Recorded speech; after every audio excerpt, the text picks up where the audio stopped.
Hello and welcome to Breakthroughs with Bree, where we are discussing all the topics that create extraordinary breakthroughs in our personal and spiritual development journeys.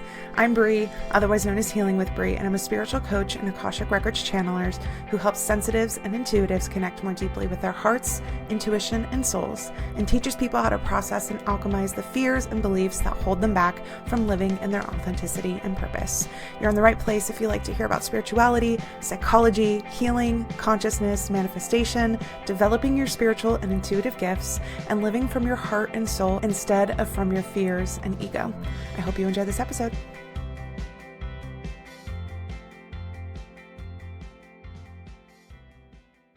Hello, everyone, and welcome back to Breakthroughs with Bree, and happy 2025. I might have already said it in my energy forecast, but we're officially in the year 2025. Crazy, wonderful.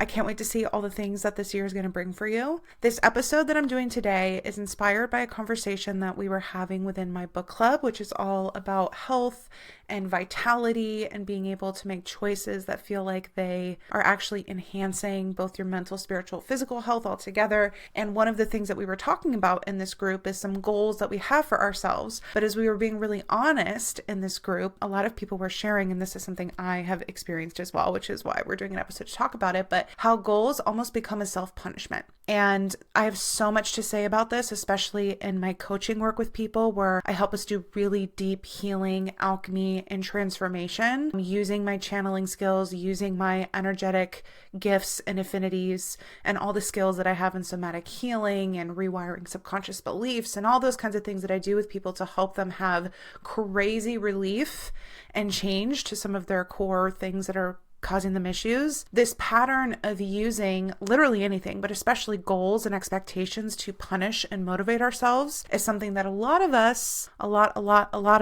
struggle with. And it can really take away from what setting goals can offer us. There's a way that we can interact with, there's a way that we can set goals that is actually really empowering, but it does take a mindset shift, like a flip over how we think about or approach goals. And so that's what I want to talk with you guys all about today. Speaking of my one-on-one coaching, I followed my instincts to provide a 70% off scholarship to those who apply and are selected for the program, which is basically me just seeing honestly if it feels like what you want is a fit for what the program and what I feel like I can get for you in 6 months. And there are still a couple spots left. So if the idea of working with me one-on-one over 6 months is something that you've really liked to do, but maybe the resources and the price was something that just didn't make sense, I really highly encourage you going to the link in my description and clicking the apply for the scholarship button so you can see the details of what it entails, because this is a really great opportunity to work with me if, again, that particular part of it was really the only thing holding you back. It's the exact same program as my VIP Soul Powered program, which is all the details are about on my website. And essentially, if like traditional therapy has not worked for you, if maybe it's helped give you awareness but not actually change, or if you know that you want an intuitive and spiritual and energetic component to your healing, my program is going to be a really great fit for you. It's like therapy on steroids, where I'm channeling your guides and your guides are also contributing and helping guide the therapy for 6 months. It's great. If you have any questions, of course, let me know, but I just wanted you all to know right at the start of the year, I believe there's still a few more spots. So go ahead and check out that link in my description. If it's not there, if it's not on my website, then I don't anymore, but I am pretty sure. I have the feeling that by the time that this episode airs, there will still be at least 1 or maybe 2 more spots, maybe a couple more in the start of the year. I'm feeling like there's going to be maybe 1 or 2 people that I'm going to be onboarding in January. So if that's you, please check it out. Please fill out the form. Please reach out to me with questions, because I'm just really excited to see who this brings into the container who didn't think this was going to be an opportunity before. Because the people that I've already talked to, like, they're perfect for it. I'm so excited to work with them. And I have a feeling there's a few more of you out there. So check it out. All right, let's talk about goals. This can be something that can be very exciting to some people and really triggering for others. And I know there's this really big trend of setting goals at the beginning of the calendar year. So this felt like a really good time to address it. First thing out of the gate, I'm just going to tell you, you do not have to set goals in January if you don't want to. Frankly, you have the opportunity to set intentions and goals any day, any month of the year. And sure, there's like a collective energy around setting goals in January, but there have been plenty of years, especially these last couple ones, where it didn't feel like my time personally to be setting goals. Like I wasn't feeling inspiration. I wasn't feeling clarity. Like it just didn't feel like that time where I sat down and had a clear vision of what I wanted and put it in writing, or that I was like so deeply connected with my inspiration to be able to put it in writing. Like that didn't happen for me right at the beginning of January. So right from the get-go, if it's not feeling energetically aligned, then throw out what everybody else is doing. Who gives a crap? It's fine. But still listen to this episode so that you feel prepared with maybe a new perspective when it is time for you to set some goals, okay? Or maybe like flag it and come back to it. So yes, January can be a very cool time to set goals. Like you can maybe be a little bit on the wave of the collective setting it. And Capricorn season can also be just like a really great time to like set goals, get down to business, get clear. But it is not the only time. And frankly, there should be more times during the year where you are reconnecting with your vision for yourself and for your inspiration for your life, simply as like a spiritual practice, as a way to honor the way that your heart is speaking to you, as a way to honor the way that like your future self is speaking to you, or that your intuition is speaking to you, however you want to say it. Like you honor that communication you have with that part of yourself by continually interacting with it, and you being able to like put a pen to paper or physically represent how that information is coming to you is really powerful. And it very much, if you want to get the most out of it, if you want to feel really aligned, if you want to feel really clear about the direction that you're going, if you want to feel really connected to your higher self, to your soul self, like you having a more regular practice of like, what is it I'm really desiring? What is it I'm really seeing for myself? And what is the next step towards that I'm feeling inspired to take? Like that should be like a regular spiritual practice, not just a like in January thing. And I don't mean to say should is like me wagging my finger, like punitive. No, I just mean, again, if you want that experience, that is the kind of action that it takes to feel that very connected and motivated and inspired kind of energy. And maybe that takes the pressure off doing it in January, and you're saying, you know what, I'm going to do it in February. I'm going to do it at the start of the astrological year. I'm going to do it every quarter. I'm going to do it twice a year. I'm going to do it every moon cycle. You know what I'm saying? Okay, now let's talk about the way that we twist ourselves up into a mental pretzel when it comes to goals, okay? I can't tell you how many times I have set some goal that I guess kind of was tied to something I wanted, but was more related to something I felt like I should do by societal expectations, based on what other people were telling me, based on like my own imagination of what I thought I needed to do. So I set this arbitrary goal, and then I just stressed myself out the whole time trying to get to it. It basically stands in for like a punitive parent figure saying, are you doing it? It's not good enough. Are you doing it yet?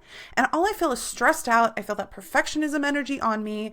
It's just a way to tell if I'm being good enough or not, because I'm measuring it outside of me and not really based on what's going on in me. And even if I'm hitting my goals, again, I'm outsourcing my feeling of satisfaction based on my effort and based on what I produce instead of my own inherent being, which is problematic. Or I'm on to the next thing. I don't even let myself stop and really soak in how good it feels that I did the thing I wanted to do. I'm on to the next goal thing, whatever, because really it's the chase to the goal that my nervous system is so used to and doesn't allow me to really have peace unless I'm chasing the carrot. And in my conscious mind, I'm like, no, when I get there, it'll be good. But no, as soon as I get there, all of a sudden the goalpost is moved and I'm chasing again, right? Maybe it's that. Or the third thing is maybe life happened. Maybe there were other experiences meant to take place on that way to my goal that weren't necessarily me achieving that goal. And if I didn't meet it, then I self-punish.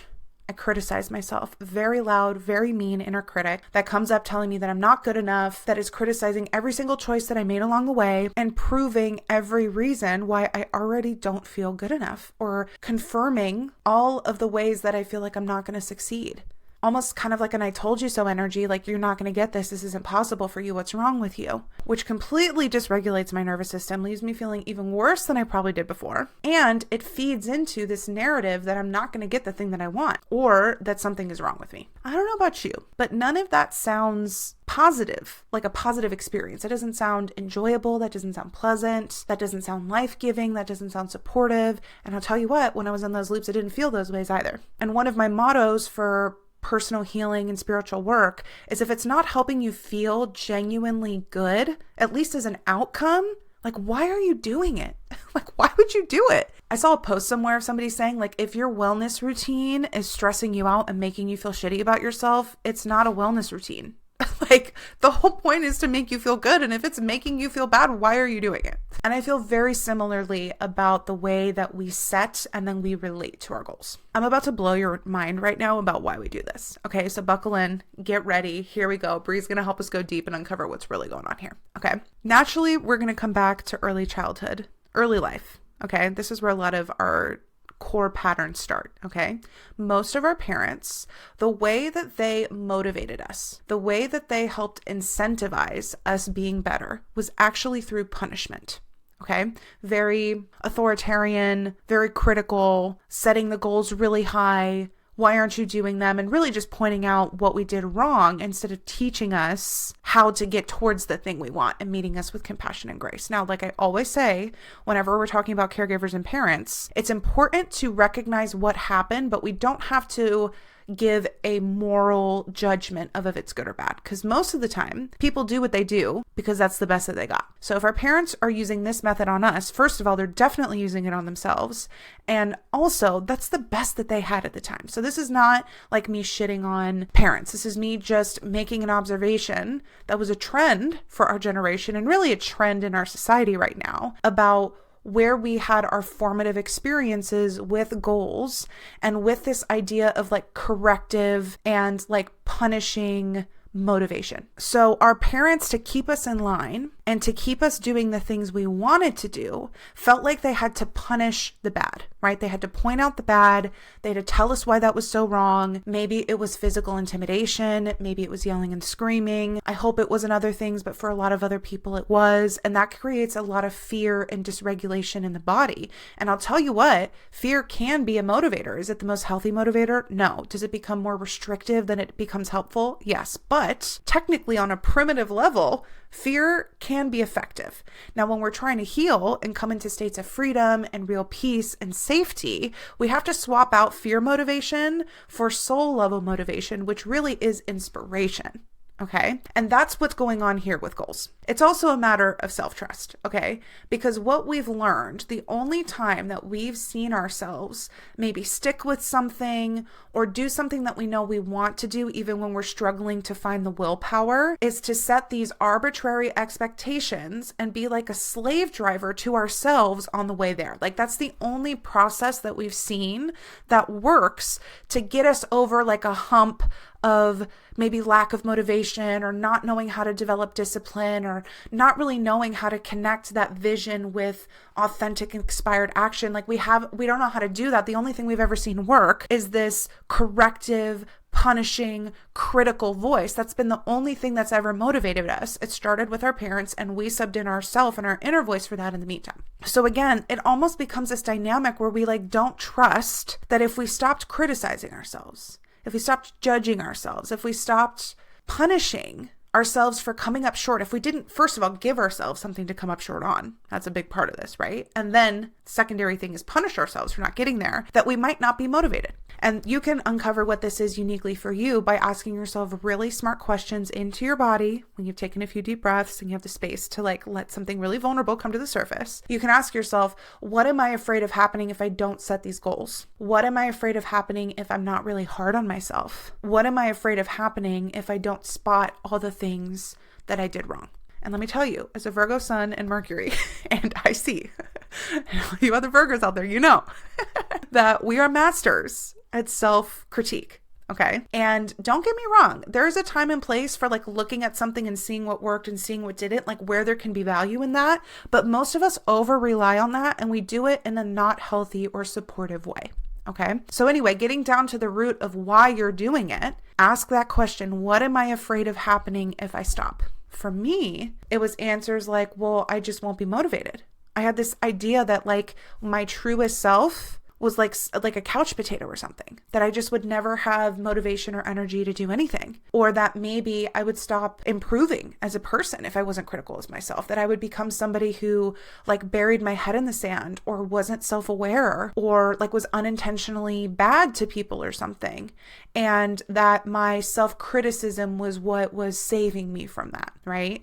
Or me being really hard on myself was the way to help me achieve or to meet ambitious emotions I had, or how to pull that part out of me that was willing to work hard. It was very interesting what came up when I started asking myself those questions. And once I saw those answers, I was like, wait a minute, I don't think that's necessarily true. And this is the fun part of when you start doing this work, and this is primarily how I help my one-on-one coaching clients, and sometimes I'll talk about in single sessions too, but like if you're in any of my book clubs or events or whatever, like this is what I talk about, is we got to ask some good questions and reveal what we're really thinking, what beliefs we're holding. And then once we see it for what it really is, usually there's kind of a feeling of like, I don't know about that. And then we can turn to our soul self, our intuition, our higher self, and we can say, what's an alternative to this? Or what's the truth about this, right? And we start to open ourselves up to different ways of looking at situations. So as it relates to goals and setting goals, let's talk about what that alternative could be. Goals can be so supportive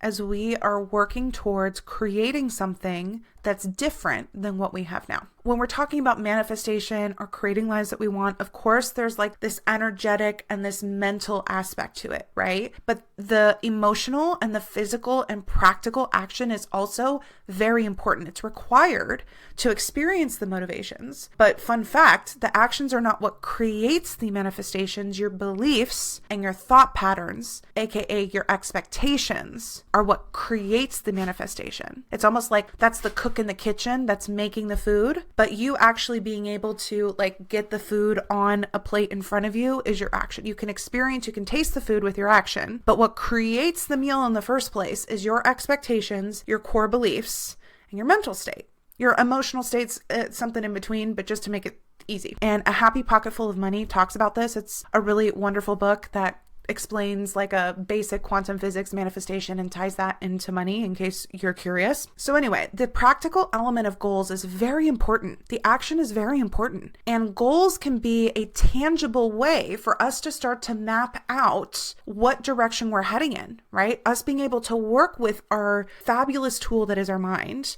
and direct our energy towards something. Now, again, is it something that feels like it's empowering and opening us up, or does it feel like it's a whip that's punishing us? Like even tapping into your body, like how does a goal really feel to you right now is going to tell you which way that you're using it. Why don't I help make this a little easier by sharing what goals feel like to me now? What I've learned about setting goals and intentions from a soul place rather from an ego place, because what we talked about before is like an ego strategy, right? I must give myself some arbitrary thing to work towards.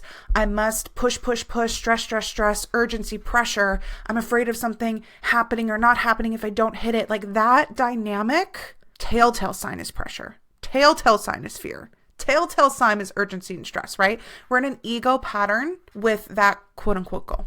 Okay. Now, from a soul perspective, having goals is almost like pulling down an aspect of an inspiration that you have. These manifestations that we want, it's almost like a dream we have, right? Like I have a dream of, I don't know, living in a home that's technically on land where there's horses and rescue animals, but somebody's helping me taking care of them, but it's also like a bigger piece of land and it's quiet and I can walk out and take care of the animals and the horses and ride and maybe do some healing on the rescue animals and come back into my house and have the comfort of a home like that. Just for example, this is one of my dreams that I have. Okay. Now, gosh, I probably should have picked one that's like a little bit closer and what I feel like is going to happen for me. But what we're doing with goals from a soul perspective is we're taking one aspect of that and we're kind of like pulling it down and we're creating a focus point in front of us so that our energy has the opportunity to flow towards that thing. And I like to think of them more as inspiration points, literally. So what I might do is I might use the power of my mind to be like, okay, how could I break that down? Like, how could I break down that long-term goal to the point where I'm at now? And I'm definitely using my intuition in all this, by the way. I'm asking my higher self, I'm asking my future self, I'm doing a meditation, whatever. Like, what are some of the steps I can break down to work towards that? This might be, okay, well, we maybe could start looking at some potential places where this land could be so I have a greater opportunity of visualizing it. I can get a picture of one of these houses or something. Or maybe it's starting to learn about what it takes to start an animal sanctuary or rescue.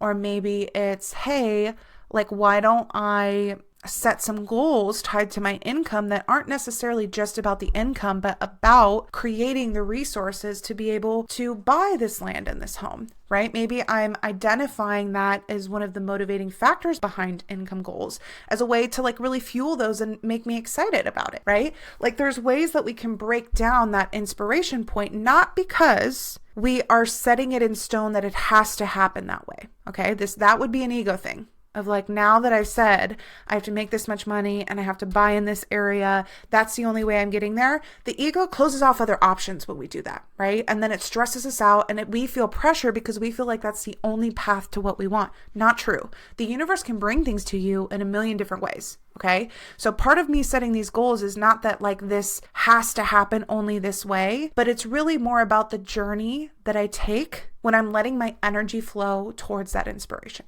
Okay. Like, how does it create change in me? How does it create growth in me? What does it teach me to move towards and be in pursuit of that goal? That is the much better question to ask yourself when you're setting goals than getting fixated on just that one outcome and it only happening a certain way on your way to that outcome. So for example, let's just say I do exactly those things. I set an income goal. I start looking into, what it would take to actually run or open this animal sanctuary. So again, I'm kind of like bringing these things into my field and into my understanding, and I'm looking up some potential places. It's getting me excited. I'm starting to be able to visualize it in more detail, whatever. Well, let's just say in my pursuit of that income goal, and I probably break down that goal even more too. I'm thinking, where are there different places where revenue and income can come into me? Maybe it's in this place, maybe it's this. I have all these different ideas. Again, I'm consulting my higher self, like future self. What are some ways that income came into you, right? Like, what are some things I can try? I'm doing all of that. Okay. Let's just say it inspires some idea that has me connecting with other creators or more people in my community or whatever. And yes, the goal is to make a certain amount of income. So like I'm maybe pushing myself outside of my comfort zone, knowing that the way that I can, have more people come into this offer that I have is by spending more time with people in my community. Okay. Like part of that whole process is I'm motivated to get out there. Okay. Well, part of me getting motivated to get out there, let's just say that means that I meet somebody in the community who has a very similar goal, or maybe they've been doing this for their whole life and they're ready to let it go. And then all of a sudden I have this contact with somebody who maybe already has the land, maybe already has the facility, and really wants to hand it off to somebody who has great intentions. Or maybe it's somebody who's done it before and all of a sudden can give me such an easier, like straight line to the information. Or maybe while I'm pursuing that one offer, I'm following my inspiration, I'm playing around with it, I get an idea for an even bigger offer that is really what brings in that income and much more. Right? Do you understand what I mean by the journey of it? I'm not attached to needing that offer to make me that certain amount of money. That would be an ego strategy. It's sneaky. But what I'm doing is I'm saying that this is an avenue that could bring that. When I check in with my intuition and my inspiration, I feel excited to do that. And I'm going to follow it and I'm going to trust it and see what happens. Nothing could come from it from a monetary perspective, but I could have learned something that sparks another idea. And maybe that's the idea that starts to create some dominoes falling. Right? So again, it's more about what is my path towards that inspiration, towards that goal. Can I be so present with each step in it and soak in all the things that it's trying to teach me and provide me? And can I trust that all the things that it's providing me are definitely taking me towards my inspiration? Because I wouldn't dream it if it wasn't like an actual possibility, which is a thing. I've talked about this many times before. Your dreams and inspirations is you tapping into the realm of possibilities, aka in some other timeline you already have it. So it's not a matter of if it will happen.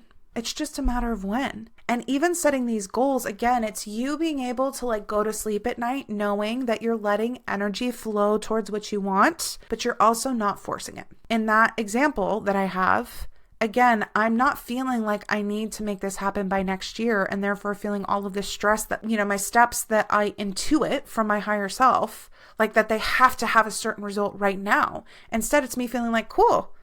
That's a way I can let my energy flow through me out into the world in the direction of what I want. I'm going to take that step. I'm going to do that thing. I'm going to arrive at that moment. I will have experienced something new. Maybe I'll have learned new information. Maybe I'll have made a new connection, et cetera, et cetera. And when I arrive in that new moment, I'm going to ask myself the question again, what is the next step? I'm going to connect with my intuition. I'm going to ask my future self, whatever my practice is. I'm going to say, what feels like the next best step? What feels the most fun? What feels the most inspiring? What feels like it's like pulling me towards it that I just want to try out? And then I'm going to take that step and land in a new moment. I'm going to have a different perspective. I'm going to have new energy because I've experienced things already along the way. I'm going to keep asking myself that question over and over and over again in the direction of my inspiration. Even if it ping pongs me a little bit, even if I get to a place and I'm like, you know what? After all these things I've learned, I've realized that that is not exactly what I want. What I want is actually something a little different. It's actually, I want to get connected with a local facility. And I just want to be able to spend a certain amount of hours there every week. And really the part that I wanted was I wanted this and this, but I actually don't need that. Like maybe that's the discovery that I have. And once I have that realization, boom, the opportunity pops right into my lap. Who knows? Right? Like that is the journey that your goals want to have with you, is they want that direction that they point you in is pointing you towards the next thing that you need to know or experience in order to ultimately get to what is most aligned and most fortunate for you. Our ego mind wants it all to be known. It wants to know exactly how it's going to turn out. It wants to know when it's going to happen. And it wants to know step 1 through 10 for how we get there. That is not how the universe unfolds for us. And frankly, it happens a lot more magically when we don't insist that we need to know that. And the experience is so much more fun when we stop putting pressure on things and when we stop feeling like we have to use that corrective punishment energy in order to be motivated. A big part of what I'm talking about is allowing your soul to inspire you and regulating your body to such a place to where you actually have capacity to take action towards things that you want. I can't tell you how many clients I have that come to me saying that they're essentially in a functional freeze state, which is like a play dead state of the nervous system. The other one is fight or flight, which is a much more like activated, anxious one. And they feel like they just can't take action for anything. They want to do stuff, but maybe it's paralyzing anxiety, or maybe they just have fatigue and they can't bring themselves to take action, right? Like that is the body telling us that something is wrong and telling us that our mind is so tied up into knots that it's got us in such a fear state that we can't take steps towards inspiration, and we're only being motivated by fear, but really it's just motivating us right into a hole where we cannot do anything, okay? Through starting to change our mindset and our beliefs and regulating and healing our nervous systems, we can start to swap out that fear-based motivation for inspiration-based motivation. The idea that creating an offer that I'm passionate about and that I might meet new people while doing it, like that is enough to motivate me. I feel playful with that. I feel excited about that. I feel passionately about that because I'm riding the wave of that inspiration. That is enough to get me up and going. I don't need to have an inner critic that's telling me how I'm not good enough and I'm a fraud and all this if I don't do it, and I'm never going to get what I want unless I take some action. Like that's not the voice that I need to take my most empowered and magical action. But we have to do that kind of swap if we want to start taking action from a soul place instead of an ego place. I talk about like having a soul strategy instead of an ego strategy, right? And that's what I really just wanted to explain in today's episode, is that sometimes our goals become a recreation of our old patterns of staying safe, and they don't feel supportive, and they do feel icky, and they just feel like they get us down. But it's almost like we don't trust ourselves to put goals down and to try another way, and maybe to just heal for a minute, maybe to do some deep inner work to find the truth. Maybe just to do some deep inner work to find some freaking peace, you know? When you let yourself find peace, all of a sudden your body is open, and I promise you, inspiration comes, joy comes, wonder comes, fun comes.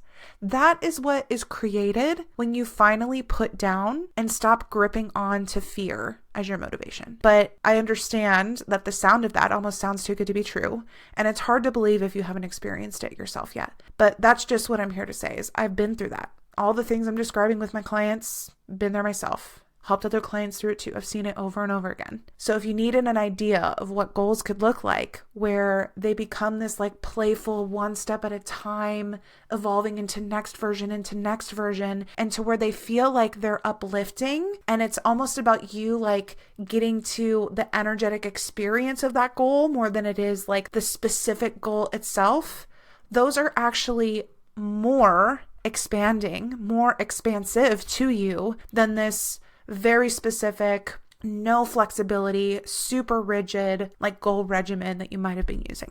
And I promise you it works.